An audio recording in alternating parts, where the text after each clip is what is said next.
Meditation Museum this afternoon on a hot day. We have a very, very special guest this afternoon, Diane Haworth. She was a guest on the America Meditating radio show 2 months back.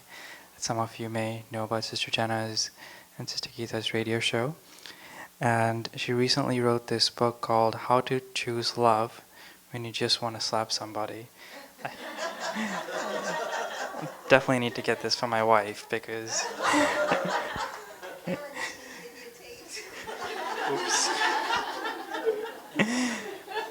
And Diane Haworth is a professional coach, author, and speaker who believes everyone can live their joy, share their passion, and love their life. And she lives with her husband, and Rory the cat, in the beautiful Virginia foothills of the Blue Ridge Mountains. Wow, it's really cool. So welcome. Thank you.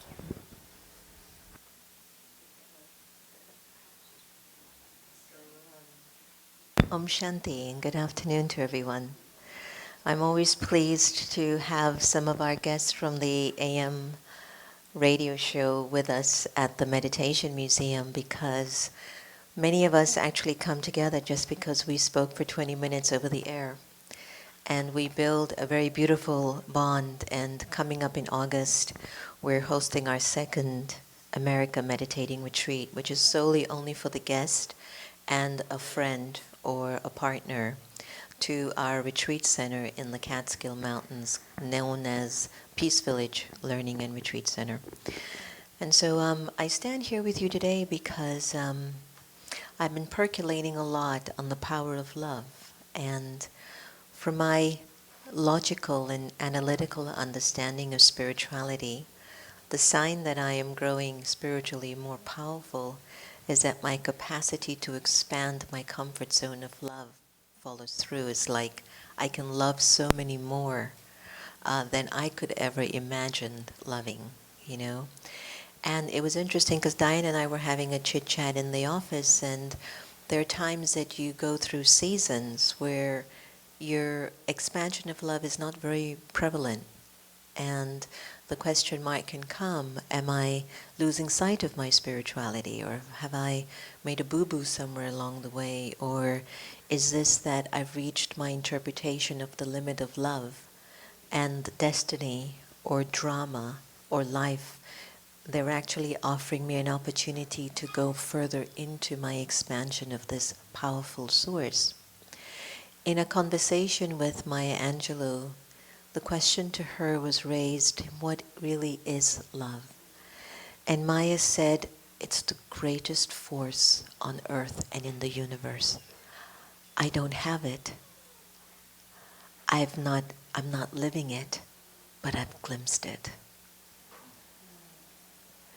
And I think here what we are offering in Raja Yoga meditation is not just a glimpse. We need to be so caught up in this vortex of expanding the power of love in our environment. And so the nonprofit that funds the Meditation Museum is called the Brahma Kumaris. We have 9,000 branches in 120 countries with 1 million volunteers. And as a director for the branch here, we're constantly being given an opportunity to expand our capacity to love, because you're dealing with not only various cultures and various ways of doing things and even traditional customs, but you're learning that at the end of the day, it's not about externally what's going on, but internally, where are you? Where are you? You know, internally. For example, it's a little warm today, so where are you? Are you cool inside? And we're going to get the fan and everything rolling shortly. I don't know why it's not warming up yet, but it will. But I do know that many of us in this room, perhaps you came today because of a relationship with someone in the past, maybe because of a relationship currently, or maybe your expectation of what you think a relationship should be for you in your tomorrow. And something in your gut knows that love really is the way to live your life. And an absence of love leaves too many memories of a lack or inadequacy in our being, and that just ripples in so many facets of our life, which doesn't make us feel really good when we look back in time. So I'm very happy that Diane can be here with you today. And I think while being in this space with her, to really take notes, record the conversation. When you get back, you can watch it on live stream to make sure that you might have missed something, watch it all over again. We love your support in sharing with your friends and family the service that we offer at the space here. And so please, can everyone silence their phones now or turn them off?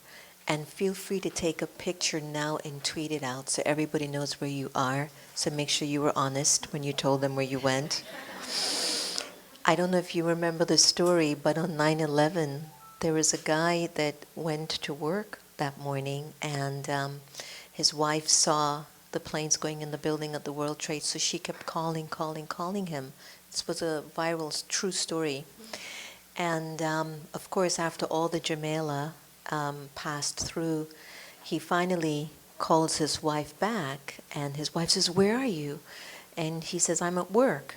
He goes, "What do you mean you're at work? The building's collapsed."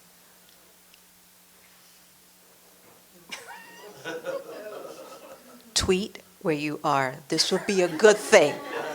This is a good thing to let everybody know you're in a good place, working on your issues, okay? You'll get a lot of credit.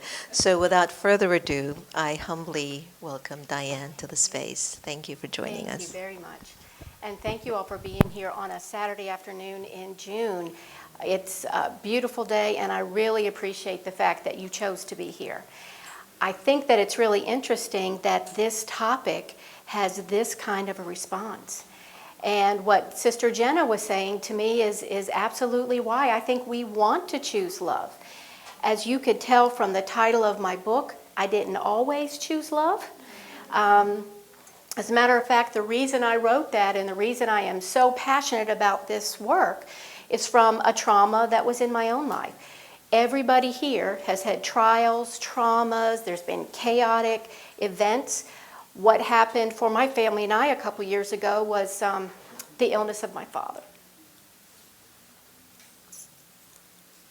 And it's obviously still raw. Right around Father's Day, it comes back to me. Maybe your father, it may be your child. There could be something else that you're dealing with. It really doesn't make any difference what the trauma is. The fact is, as long as we're here, we're going to have traumas to live through. Like all of you, I wanted to choose love.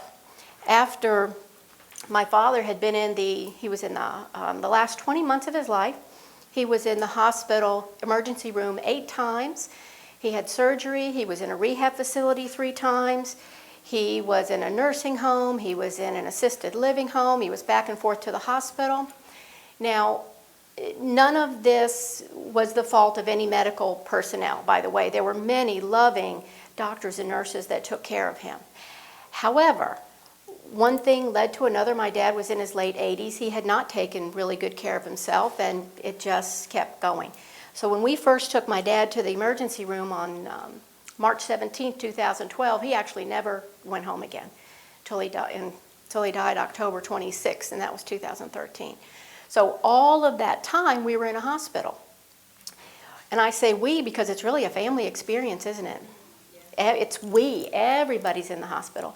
My dad was no longer able to speak for himself or sign any of his documents, and I'm power of attorney.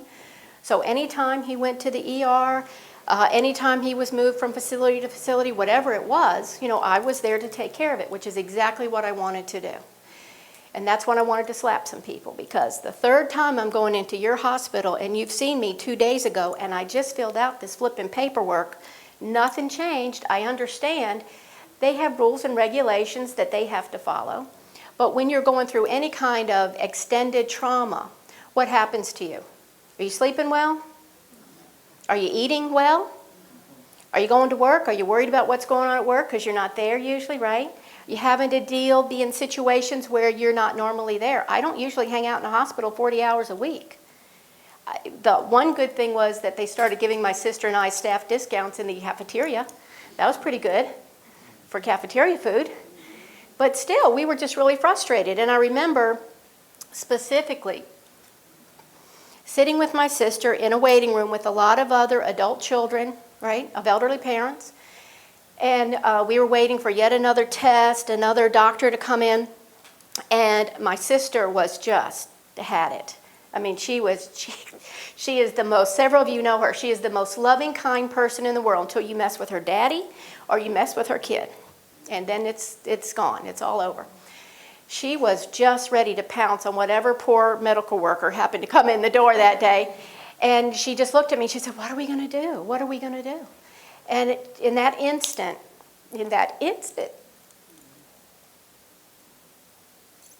I knew the only choice we had was to choose love.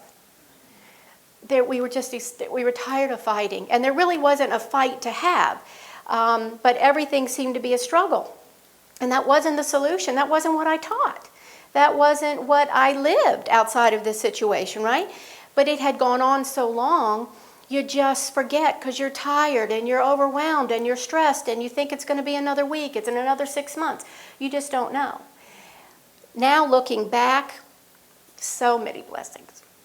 Did I see him at the time? No, I did not.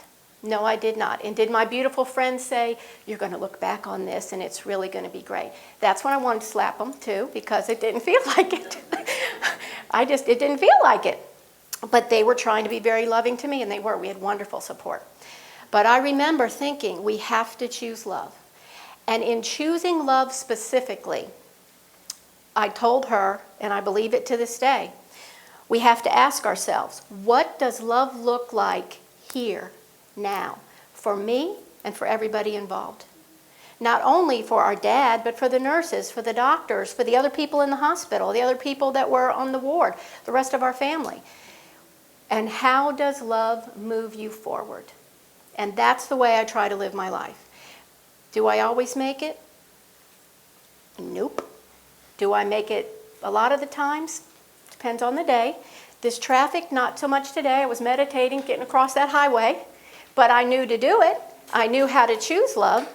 And one of the things that really came to me was several practices I took that helped me and my family get through that time, that really traumatic time in our life. That's what I have in the book, but what I want to share with you today are 5 additional strategies that are quick, that are easy, that you absolutely can do. Because when you're overwhelmed, you don't need a 3,000-page manual. You don't need a 20 CD set. You need it really quick, right? My book is little for that very reason, because I remember people sitting in a waiting room. And, you don't want to read War and Peace, great book, but you don't want that. You want something small. So what we're going to talk about today are just 5 quick ways that you really can choose the energy of divine love. I do want to make this really clear. You, me, everybody here, you are divine love. Your essence is divine love. That's what we are at our core. We don't always feel that connected. That's a little ego thing. It's not that you are not divine love. You just may not feel it at the time. So these are 5 things that really helped me as far as being able to stay connected to the energy of divine love. Let me ask you a question. When you are feeling balanced and peaceful, how are you feeling physically? Blessed? Energized? Pardon me? Healthy. Okay, so when you are feeling stressed and overwhelmed, how are you feeling? Tight. Feeling tight. What else? Angry. Mm-hmm. Old. Anxious. Old. Old. 20 years old. And there's not enough makeup that can fix that, because I tried. I tried. Yeah, thank you so much for that one. You feel tired, achy, and it's just one more thing. If you have a hangnail, all of a sudden this is like DEFCON 4, right? Whereas before it would have been a hangnail, but if you're already stressed and tired. So the very first thing I want you to remember to do is go back to your healthy habits. So let's talk about some of your healthy habits, especially when you are stressed, right? One of the things that it's really important anytime, but particularly in this type of weather, is being hydrated. Why is hydration, do you think, so important to being spiritually healthy? Water conducts electricity, right? The more hydrated you are, the easier your body can process not only toxins out, but it can help raise, at least this is my idea, help raise the vibration of love, of happiness, of joy. Those are vibrations. They're vibrations. Spirit, to me, is energetic. It's all about the energy of joy, the energy of happiness. You know that you feel physically different when you're happy than when you're angry or upset. You feel it in your body. To be fully hydrated really allows you to, not only does it help your brain work better, but it helps all your body systems work better. So even when you can feel that tiny little glimmer of hope or that tiny little glimmer of joy, you can literally feel it. Now, I'm not a doctor. I'm not a clinical person in any way. I want to make sure we know that. However, these are things that have helped me, that holistic health counselors have taught me over the years. Certainly check all this out with your own doctors or health professionals. Hydration for me, and I am healthy, I don't take medications, I've always used a gauge of half my body weight in ounces. Now let's say I weigh 100 pounds. I see you smiling, keep smiling. Let's just say I weigh 100 pounds. So it would be 50 ounces in water a day that would be optimal for me. And that's just something that you can work up to. Certainly when I was spending a lot of time in the hospital, I was drinking some coffee, right? Because first of all, that's the first thing they give you. Oh, you're the family, here's your third pot of coffee. And they're being very lovely. That nurse didn't know I was there for 14 hours. She didn't know this is my third pot.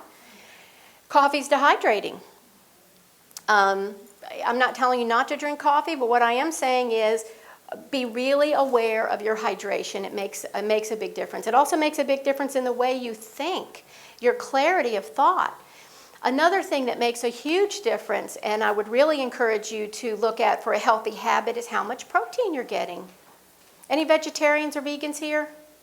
Okay, so I'm a vegetarian as well, so we have to be really very cognizant of what kind of protein that we have, right? Protein runs your brain. That's the energy that runs your brain. For me, if I don't have enough protein, that's when I get a sugar craving. And even though I only weigh 100 pounds, I don't need a sugar craving. Okay, that's a little more laughter than you needed, but okay. All right. Okie dokie. So make sure your protein, and if you're in an extended stressful period, again, talk with your doctor or your health professional. I tried to have 3 to 4 protein sources throughout the day. And sometimes you can't think about that, right? It just depends. Plan in advance if possible. Again, this helps your physical body. It helps you receive those vibrations of love. There were beautiful friends that were giving us hugs and love and sending us beautiful energetic prayers. The healthier you are, the more that you can receive that, okay? Sleep. Everybody's getting enough sleep, right? Except for this lady on the front. Everybody else? Okay. There's a little trick I'm going to give you at the end about how to sleep. But there's lots of information on the internet about how to induce sleep. Simply meditating will certainly help you an awful lot. We're going to talk about that a little later. Watching what you eat before bed, but sleep is not something that you really can catch up on 3 years later. It really isn't. It really isn't. And I just thought, well, maybe I'll just wait until I'm 80 and then I'm only supposed to need 4 or 5 hours anyway. That's not working out for me either. So sleep is something that you absolutely want to make sure that you do. Good nutrition, the best food, the healthiest food you can eat is just wonderful. My wonderful holistic health counselor taught me the more natural the food, right? Beautiful fresh vegetables and fruits that we get here has more life energy in it, has more energy. And although many of us think that we eat to, because it's a social gathering, which that is one reason that we eat, and that's a wonderful way to gather friends and family, from a biological sense, what you're doing is trying to ingest energy. So the cleaner that energy, the better you'll feel in the long run. This is not super easy if you travel. I've been traveling a lot lately, and I have to pack a lot of things with me to make sure, because as a vegetarian, they want to give, if I'm ever at a conference, it's always cheese pizza or spaghetti. You get that? That's it. So I'm always having protein shakes with me, or protein powder, or I take almond butter, whatever it is for you. But even when you're in those difficult situations, I'm promising you a way to choose love is to remember some healthy habits. Even if you can just choose one, right? Like, I'm really going to be cognizant about my water, or I'm really going to be on top of my protein. Anything like that. Just pick one. It's really going to help you. Exercise is one that that's not one that's easy for me. I have friends that are in the gym every day, and I go, have a good time. Call me when you get out. I actually worked at one of the largest, fitness facilities on the East Coast. And I watched a lot of people work out. Yes. I did some yoga, that was great. But I would much rather meditate. So exercise is not my favorite thing. I have learned, however, to do things to move my body in a way that will get more exercise. For example, you park far away from where you're going to go, so you go up and down the stairs, things like that. I was really amazed this winter. I had the same winter you guys did, right? My office is now moved to my home, and my office is on the bottom floor of our home, so it's just one flight up and down to the kitchen and that kind of thing. In the middle of the winter, when I was bored, I was chasing my cat around the house. Wasn't very dignified, wasn't real pretty, but we were like playing like this. I'm jumping out at a cat, which my husband threatened to put on YouTube, but I don't think he ever did. Check it, it might be there. My point is, those little explosive movements helped me lose 3% body fat. I was shocked and happy. I chase the cat all over now. You don't have to, if you want to go to a gym and that's your thing, great. Just move your body more than you did. What I've discovered through this, I believe it's called short interval training, when you have bursts of a concentrated activity like that, that's what really helps burn some of the calories and get you much fitter. I know here in town, some people will choose 2 light posts, and they'll run full speed from one to the other and then walk back. Run and walk back. And if you do that 15, 20 minutes, 3 times, I'd probably do it once, I'm just saying. But if you could do it 15 or 20 minutes, a couple times a week, you'd be great. Even when we were in the hospital, we would walk up and down the halls. We would just walk up and down the halls. It just helps move the energy. All this is about moving the energy. What you want to do is connect to that divine spark that is already in you. But when you're in a sustained situation where you're stressed and you're not feeling it, one way to feel it physically is to do some of these healthy habits. Okay? So that's one of the ones that we do. Also, people forget to breathe. You don't forget for long, but they do forget to breathe.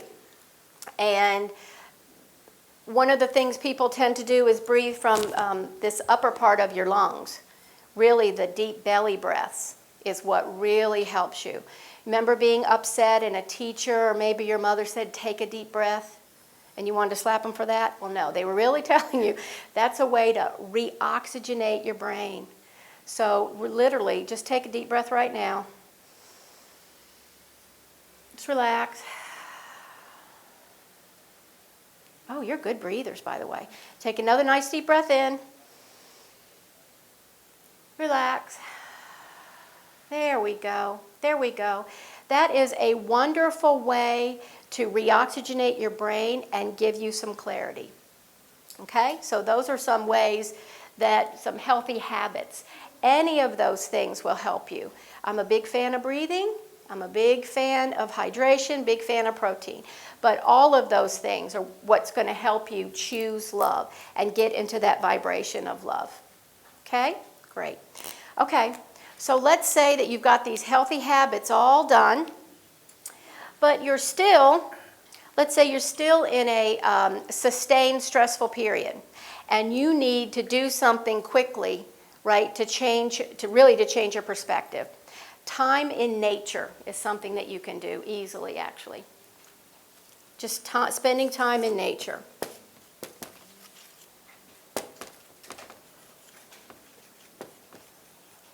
Now, what's interesting about this is there's a lot of studies that show even looking at a picture of nature can lower your blood pressure. Does anybody have mountain scenes or ocean scenes as screensavers? I know you do. Doesn't that make you feel better?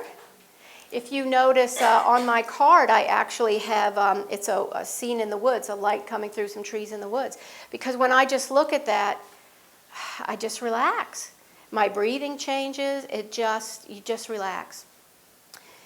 If you can't go out in nature, like we said, go ahead and get a picture, put them around your house, put them on your phone, however you want to do it, that will certainly work. Who has plants in their home or in their office? Yeah. Real plants? Yeah. I mean, the others are really pretty and they don't die, but the real plants are really cool. There's an energy to the plants, isn't there? How about flowers? Who likes flowers? Everybody likes flowers. Tip to the guys, when you mess up, take her flowers. And here's why. Roses, I'm not kidding you, but it's true. Roses have 300, I believe it's megahertz of energy per bloom. Per bloom. So I don't care what's happened, somebody inhales that, and automatically, right, they relax. That's why we take flowers to people who are sick. It's for the energy. And that's why we give flowers to people who are mourning, right? Energizes, not only are they visually beautiful, but it helps energize the mourners. It helps energize the people who are there. I think I'm a big proponent of flowers. I love to have flowers in the house. I love to have them in the office. I just think that the energy is fantastic. And when you have a second and you can pull away from that stressful situation, if you examine a single bloom of any flower, and just see how intricate, the variety of colors, the structure, how beautiful it all comes together. And just think you're looking at one bloom of millions and millions and millions that are on this planet at any time. How amazing is that? It really is. It really is. Who has crystals in their home? Yep. Is that a way to connect with nature as well? It really is. Even if you don't have crystals in your home, who wears jewelry that has stones in it? Ever wonder why you're attracted to some stones over others? And when you're in the jewelry store, what do you say? Oh, this one feels right. This one feels good. Right? This one feels good. No, that one doesn't feel right. There's an energy. It's from God. Stones are from God. It's all from God. So that's a way to spend time in nature. If you don't have access, you're on the road or whatever, you're traveling. In the summer, you might be traveling. You may not be able to take a bunch of flowers with you. I always have flower essences. Anybody use those? Oils or essences? Do you like those? They've been a part of my life for 25 years. There you go. And it's like my first aid kit. It's her first aid kit. That's exactly what happened when I sent my son to college several years ago. He was going to Virginia Tech, big, strong, 6'5" guy. All the other mothers pack Pepto-Bismol, Band-Aids. I sent him with peppermint, peace and calming, lavender, lemon oil. He hid it under his bed so nobody would know he was weird, had the weird mom. Until they started saying, I need a hit of lavender. Come on. And that's what happened. So it was really kind of lovely. Worked out really well, actually. So that's another way that you can be in nature without being in nature. Now, even some of you must have parked out here in the parking lot, right? Did you notice the beautiful trees? Did you notice just how it felt different on that side of the parking lot? The air is different. Beautiful, wasn't it? Wasn't it? Anytime you can be around running water, if you can be around a waterfall, how fantastic is that? If not, how many people have fountains in their home?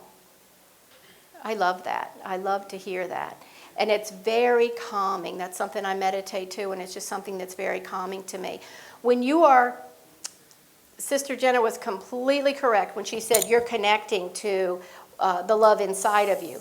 But sometimes when you're in a stressed space, the only way you can get there is to reconnect to something exterior to bring it interior, okay? So connecting to the flowers, connecting to nature, I'm telling you, hug a tree. I'm like a big tree hugging proponent. And if you feel a little weird going this way, then back up to a tree. Literally back up to a tree. When this same son just went to Virginia Tech when he was a freshman, he was a little overwhelmed. That's when my dad had first started to get sick. He was worried about his grandfather. He was worried about us. And I would tell him to go to the duck pond, which is a beautiful area there at Virginia Tech, and back up to some of those trees. Imagine growing roots into the ground. Imagine your consciousness going up to the top of the tree, so you are literally feeling connected to the earth as well as connected to spirit. And it would calm him down every time. It's a beautiful, easy exercise. Beautiful, easy exercise. So we're going to go from healthy habits and time in nature. Next thing we're going to talk about is being open to signs, messages, and tools.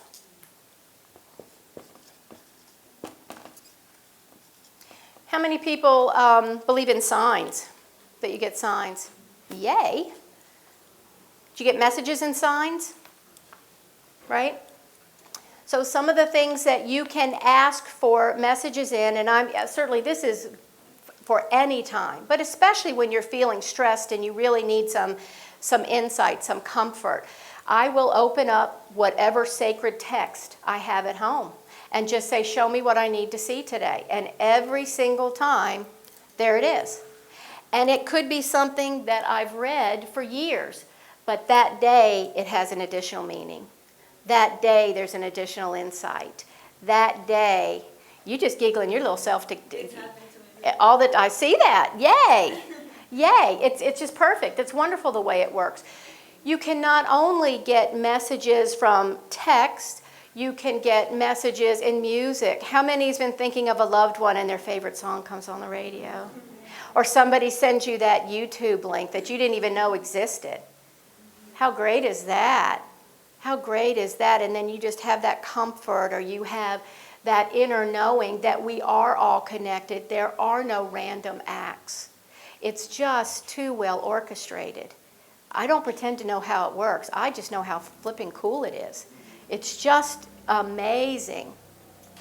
Now, some of the other ways that I will sometimes ask for messages or signs are through what I call the ologies: astrology, numerology. The way I look at those is just it's information, right? I don't ever believe that I am doomed to have certain things happen in my life because of an astrology reading or my number or anything like that. What I do believe is there's an environment. And the same way that I check the weather forecast today, see if I needed an umbrella so that I would be prepared for this environment, sometimes you can check those. Now, sacred geometry is another one. Who has ever had reflexology? Oh my God, isn't that great? I wish you all could just see everybody's face go, because that's just what it is. It is just fantastic. In reflexology, your practitioner will manipulate either your feet or hands, sometimes your ears, right? They are looking for blockages in your body, correct? Which is a message from your body that there's an issue going on. That's to me what reflexology is really beautiful for, to get messages. And where you have an issue in your body also speaks to perhaps an emotional issue that may be going on. It's very interesting like that. But that is a way to get, to me, very legitimate, not only messages, but help clear blockages, help give you insight. Many times when I've had body work I will have some sort of an understanding. Everybody have that when they had Reiki or massage? You'll suddenly have a different understanding. Sometimes people even cry, right? There's a release. That's the way you can get some messages that are, to me, that are just amazing. I was talking to this same son, maybe a month or two ago. He's in between girlfriends, and did you want his number? Just okay. Okay, because I'll give it to you. Just saying. He is in between girlfriends right now. He's just, of course, I think he's the handsomest, most wonderful young man that ever lived. Just saying. But he's in between girlfriends, and he really wants that real, deep, loving connection, right? He's a little older now. He's going to be 26. He really wants that really deep, loving connection. And I kept saying to him, honey, it's okay. Don't worry about it. And he's like, yeah, Mom, right? Because I'm just Mom. And I said, just ask for a sign. And he's like, okay, right, okay. Well, we happened to be at a Chinese restaurant. And there were 2 fortune cookies on the table. So he grabs one, he opens it up, and he starts to smile.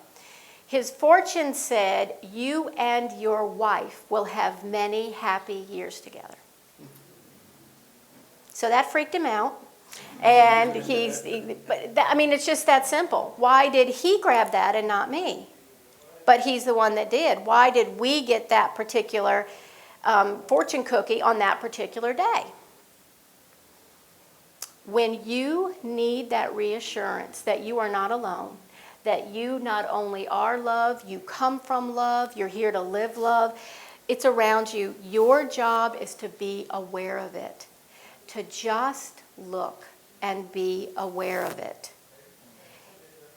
Anybody find white feathers maybe in weird places? Anybody else ever find a white feather in a weird place? I believe that's an angel sign. A couple years ago, I was concerned about my husband's health. He's fine, by the way, but I was concerned about his health, and I was talking to a friend about it, and she was also concerned at that time. I put my hand in my jeans pocket because I thought my keys were there, and I pulled out a white feather. That's what I said. What? it wasn't even a little one. It was like a white feather in my pocket. And I said, thank you, thank you, thank you. I immediately felt better. He absolutely is fine. But it took that beautiful symbol, just what I needed at that moment, to not feel the fear, not be afraid, to not feel like I was by myself. It just was that single thing. Anybody see butterflies sometimes where they're not really supposed to be? I think that's another angel symbol. What about animals? Do you see repeated animals sometimes? It happened to me, a red cardinal. Oh, I just saw cardinals this week, a red cardinal. It was amazing. What's amazing is you could have been right next to someone else and they'll go, I didn't see that cardinal. You see whatever animal you're supposed to see. And that happened to me this week, actually, and not the way I would have chosen. I live in the woods in Virginia, about 70 miles, right in the foothills of the Blue Ridge. And I live in the woods, so we see snakes every once in a while, and we see snakes on the road. And I've been seeing some snakes, and I thought, it's spring, snakes. Well, I came back from a conference last week on Sunday night, and I put my bags down and was hugging my husband and playing with my cat. And I get down on the ground, because I'm playing with my cat, and I happened to look across the, over where the wall is, and I thought, I don't remember there being a big cord there, and it was a 6-foot snake. Now, I would love to tell you that I was very peaceful. It's not. That was Sunday night. I stopped screaming Tuesday. Okay? And what was bad was in my head, I'm going, it's a creature of God. It's got the God spark. And my mouth was just not saying that. My mouth was saying, get it out of here. And I'm happy to report that this beautiful, though traumatized snake was lovingly removed, taken out to the woods. It was not harmed, except I'm sure it's traumatized. But aside from that, it was fine. And there's no other snakes in the house. My husband had left a door open, which he copped to a little later. Whatever. I looked up the meaning of snake. Anybody else seen some snakes lately? Guess what snakes mean? Rebirth, shedding of the old, healing. Hopefully you don't have to see them in your home. Evidently I wasn't paying attention, but I did say, I got it, thanks. Got it, got it.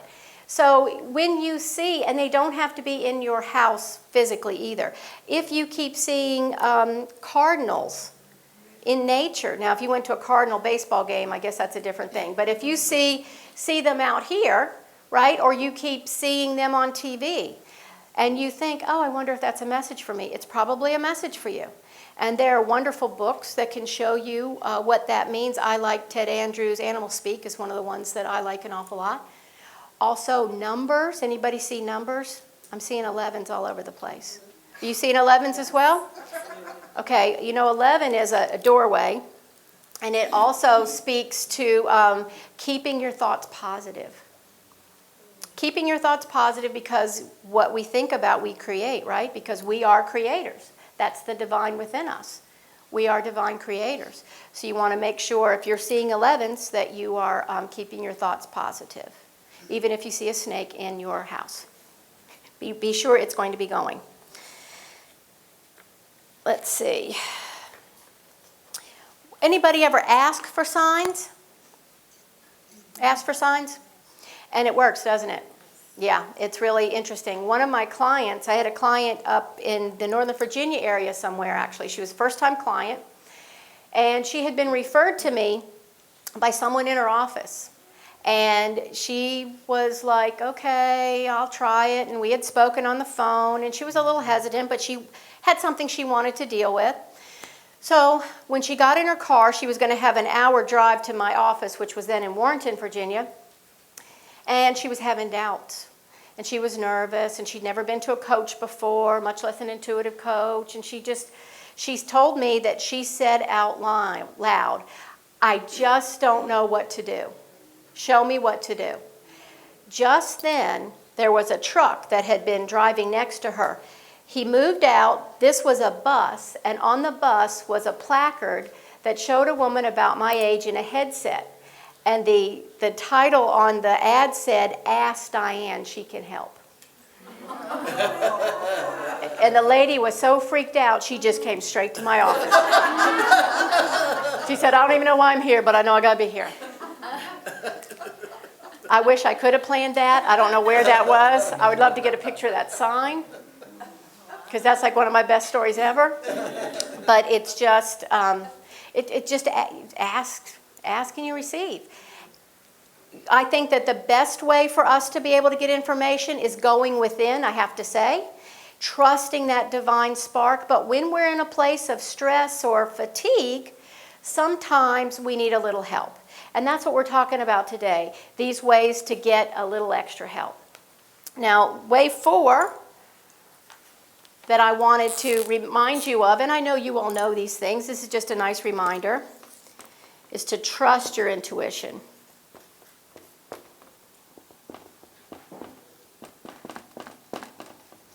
And that's that subtle knowing, right? Everybody is intuitive. I have had lots of people tell me no, they're not. And then I'll say to them, well, do you ever know what's going to happen at work? Do you know how if you go into a business meeting, do you know how the business meeting is going to go? Well, yeah, I know that, right? Because I have that inner knowing. That's all we're talking about here. Some people will ask me, how do you know the difference between when you're trying to tap into your intuition, what is your ego's response versus what is the divine response? Your intuition is you being able to tap into that divine within. From my perspective, when I get an answer from my ego, it's usually very fear-based. It usually has a lot of should-have, would-haves, why didn't yous? You're not good enough. I can't believe you did it that way. What if? That's my fear response, which I believe comes from the ego. The divine response, it can be persistent, but it's more like a gentle nudging. It's peaceful, it's a gentle nudging, but it doesn't give up, I'll tell you that much. It doesn't give up. When I think of the way this works, to me, we're here with human egos, right? Your ego, in my perspective, likes to keep us kind of in a box, because even if you're fearful and you've got issues, at least it knows what your issues are. So let's just keep you where you are. Don't go too far. Don't expand too much. Don't read too many books. You're okay being miserable. At least we know how to do miserable, right? We got that. The divine in you is just like the divine in nature. It is constantly expanding. It's creative, right? It always wants to expand into love. That's exactly what it wants to do. So that's where I think those two kind of come head to head. My intuition is the one that's always pushing me to do things a little differently. Well, why don't you try this? And then my ego might say, well, what if it doesn't work? And then my divine will say, what if it does? What if it does? How many more people can you help if you write a book? How many more people can you help if you talk about what happened with you and your dad? How many more people might just for one day feel better about what's going on? There were certainly beautiful people that have helped me, right? Sister Jenna and her organization, they help thousands and millions of people. We're here to help each other. The divine in you is here to help you do that, and your intuition will certainly help you do that. When you're in a stressed place, sometimes it's hard to tap into that intuition because you're stressed. You haven't eaten right. You're not hydrated, right? So here's something you can do that's very quick, and I'm going to lead you through it right now. It's very easy. You can do it anytime. I am going to have you shut your eyes. If you're driving, your eyes would stay open. Just disclaimer there. So I want you to bring in your mind something, a question you may have, okay? Just a question you may have about something that's going on. Question you have is about something going on in your life. Good. Keep your eyes shut for me. Put your hand on your heart. Good. Take a nice deep breath in. Relax. Eyes shut. To yourself, ask yourself that question. Imagine your heart responds. What is the very first thing you hear? You might see it, you might feel it. Trust that first response. Trust that first response. There we go. Open your eyes. Trust that first response. Okay? Now this is an environment that's a little unusual because we have lots of new best friends here and you're in a workshop setting. I encourage you to do that on your own. It's a wonderful way to get in touch with that heart space and to be able to really, really feel what your intuition is telling you. And I have to tell you, a lot of times it's not what you want to hear. I certainly would be the one that would go, no, you didn't get it right that time. Let's try it again. You got it right. You got it right. When you have a doubt about what you heard, ask yourself this. What does love look like here? Love for me, love for everyone involved. And most importantly, how does love move you forward? How does love move you forward? That's what you want to look at for that situation. Good, good, good. Now, last one we're going to talk about is one of my absolute favorites. It's actually the first chapter in my book. And that's why I'm so thrilled to be here. It's meditation. Now, Sister Jenna's not here. Raise your hand if you meditate. Okay, everybody does, Sister Jenna, just saying. Everybody does, everybody does. Yay! There is nothing that, in my experience, that will bring you back to the divine quicker than consistent meditation. I would love to tell you that I meditate for an hour twice a day, but I can't. Especially when we were in the hospital with Dad, I really did try to meditate. Most of the time I would get to meditate. Sometimes things were just happening so fast that it just didn't happen. I will say we were in many, many hospitals as my parents were older and had various illnesses. I do have to say, every single hospital we went into, including many right here around the DC area, respected meditation, respected prayer. If I was doing Reiki on my father, actually, and a physician would come in, they would always stand to the side and wait.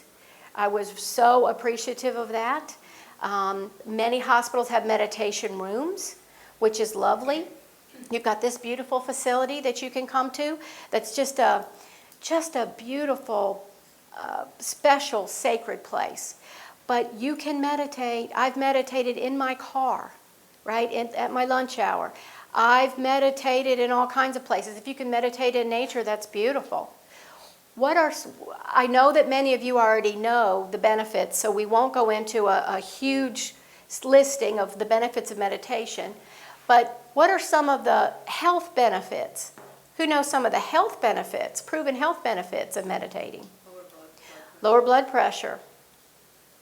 Cardiac patients actually have experienced wonderful results when they consistently meditate prior to surgeries. I have heard that people who meditate recover from surgeries quicker. I have heard that people who meditate more easily can look at the medical bills after they come. If you have meditated for a while. Because that could be a shock, right? Depending on what's going on. Do you know that your mind is clearer, clarity of thought is better? You're happier. Did you know that your immune system is increased? You actually increase your immune system. Who wouldn't want to do that, right? How fabulous is that? There are many, many, many ways to meditate.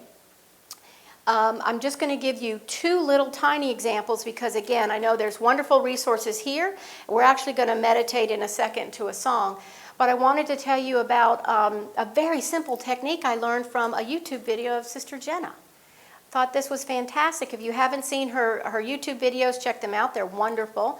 I'm going to be recommending them to my clients because they're quick, easy, just wonderful things. This week, after the big snake incident, I broke my tooth. And I had to get a crown yesterday. I know, I was surprised too. I had to get a crown yesterday, and it wasn't the kind of crown I'd always envisioned. But it costs about the same, unfortunately. So my big fear was I have to come here and talk today. And I don't have any dental problems. I don't get Novocaine. I don't have teeth capped. I didn't know how I would react. I haven't had a filling since like the early 1970s. I'm thinking things are different now. I don't know. But I was a little nervous, and I was nervous.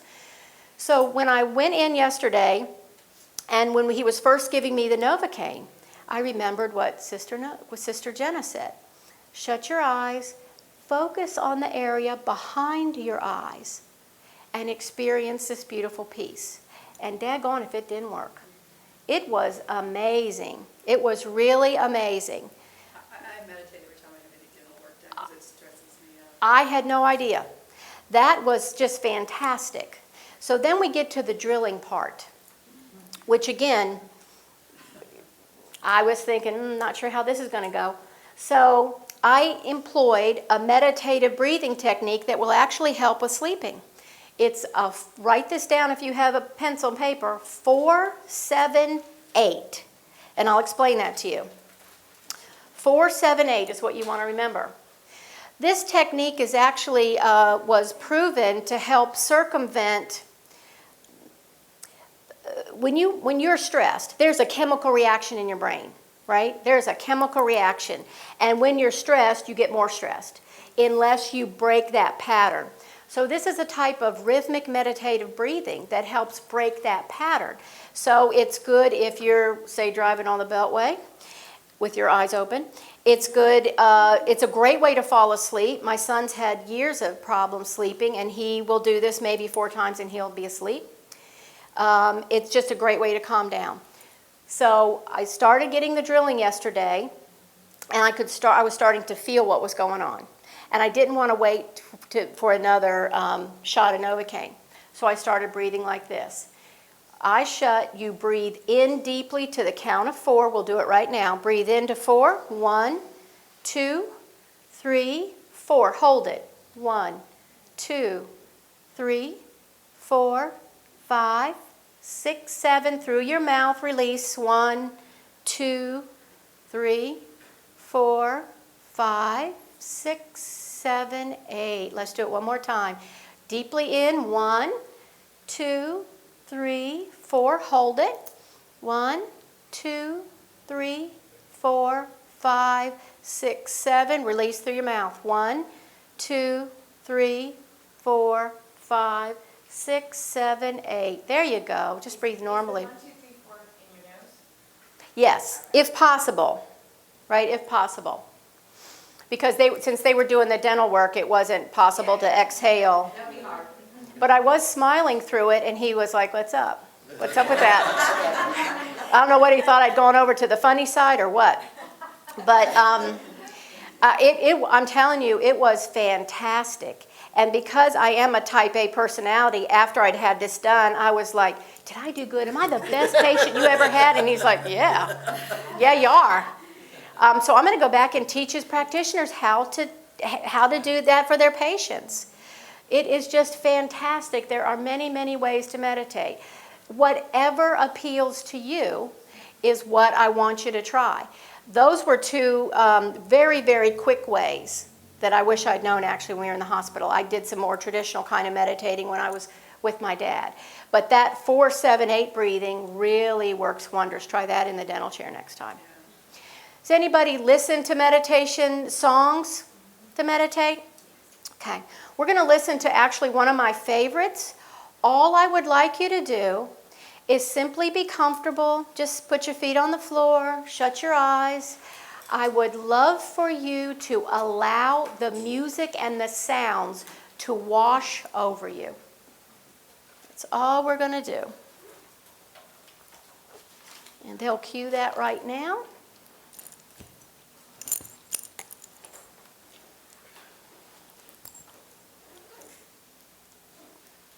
Let's take a nice deep breath in, and we'll start the music.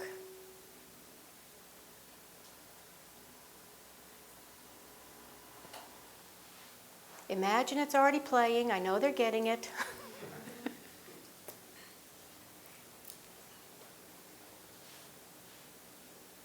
It's really beautiful when it gets here. You're really going to like it.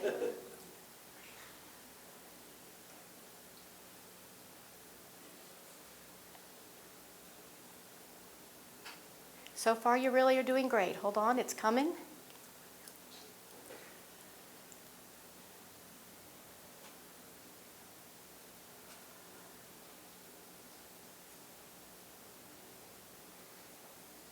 Let's all ask for a sign that technology will work, because it will.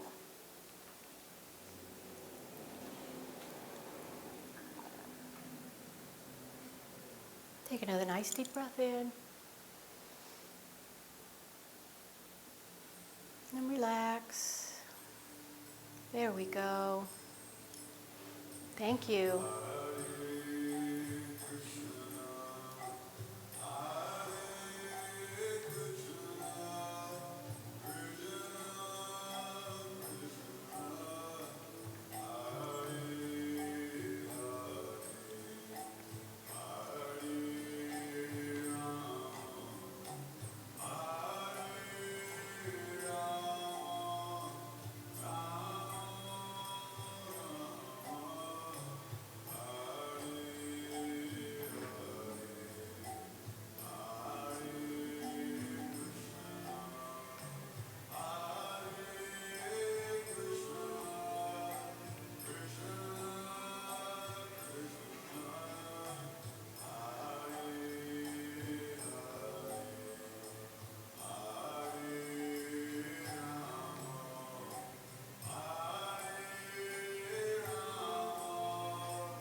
Isn't that beautiful? Open your eyes. Isn't that beautiful? It gets me every time. It's just gorgeous. I know that there's a beautiful CD here off the grid, Sister Jenna's CD. There are other guided meditations. Sometimes you need that. Sometimes you just need a beautiful piece of music. Anything that helps you to connect to that beautiful love within. I am so appreciative of the time I've been able to spend with you today. Thank you so much. You know, we've got these 5 things that are going to connect you. You know about your healthy habits. You know about time in nature, being open to signs. You're going to trust your intuition. And if you don't do anything else, what are y'all going to do? Meditate. Yeah. Yeah, that's right. I am very appreciative. I know Sister Jenna will be out here in another minute. Oh, thank you. Oh, thank you. Thank you.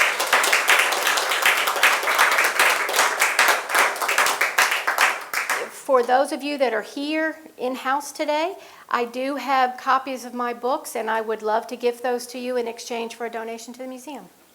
That's something you'd be interested in. Thank you, Sister Jenna. Thank you for letting me be here. Big hand. Wasn't that amazing?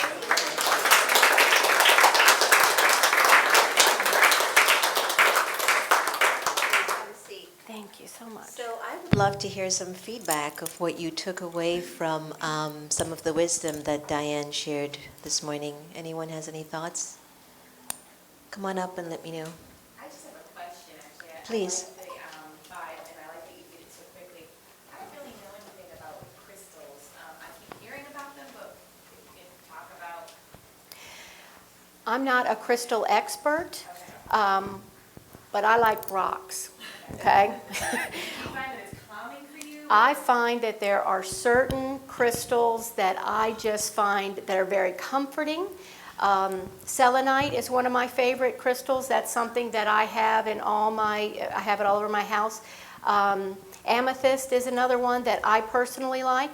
I would Google crystal stores wherever you live, and there are always knowledgeable people there that can help you with that. I'm afraid I'm not an expert. I just know what I like. I just know what I like. I like rocks too, sparkling ones. Who doesn't, right? Any other thoughts? Please, what touched you? What realization did you gain? To trust myself a bit more. I'm feeling really peaceful right now, and I'm going through a few of my own issues. So, the title of your book, like, totally, I get it. You know, I'm trying to be loving to everybody, including myself, but there are times where I'm so not into loving you right now. I just want you out of my space because all you're doing is bringing in negativity.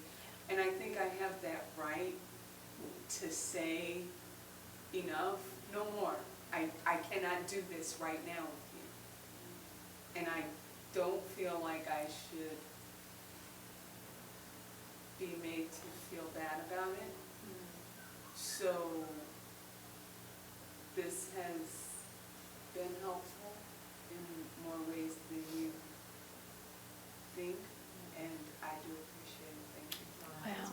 Wow. Thank you so much. Thank you. Go forward in love. Go I forward in love.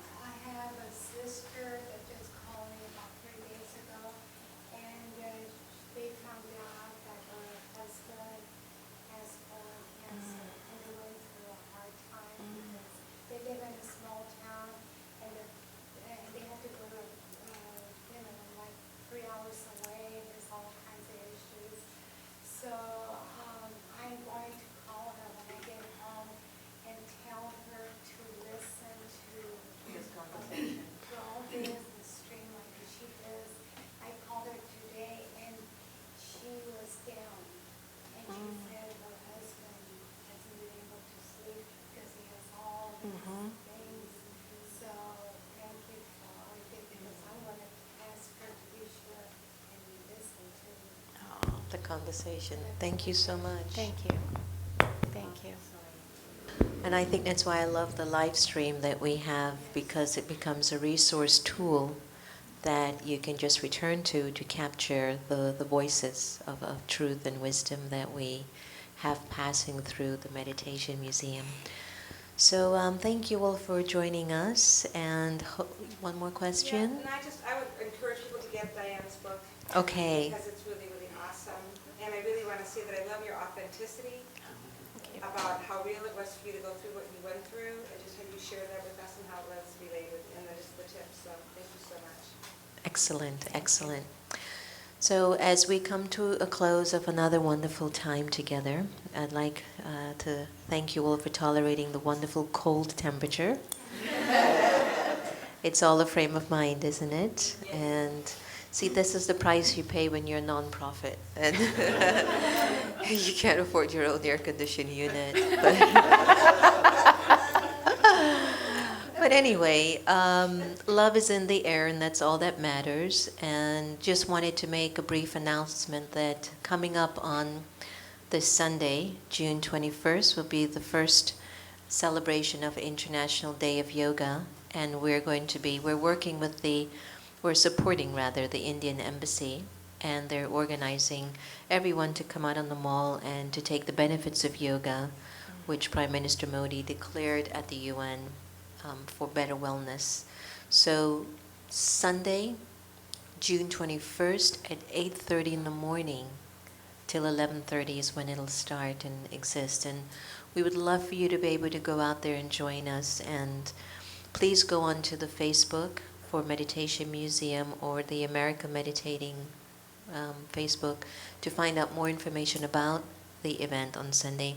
But we have a lot of different things happening. We're in the current initiative entitled Listen, Emerge, Become, which is a Google Hangout that again invites more experts into the space and guiding us as to how best to understand our hearts and our minds. Okay? So why don't we close off with a wonderful meditation, and I will offer you a blessing card before you leave, and Diane will join you all in the corner room here, where I'm sure she'll be happy to sign her book and offer that as a gift as well. All right, so let's take a few moments, sit up straight, relax, and breathe in deeply. Inhale and exhale. And I believe they're going to play the meditation called Off the Grid, Into the Heart, which is a meditation that says you don't have to run away from the world, but see if you can amplify your love in the world.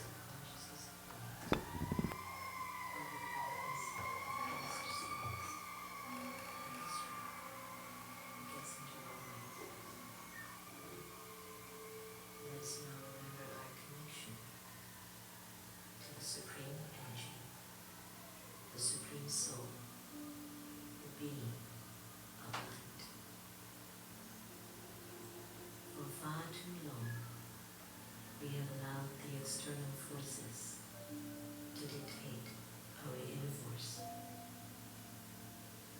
And at this time, I choose to get off the grid and step inside the heart, to be myself. I choose to no longer be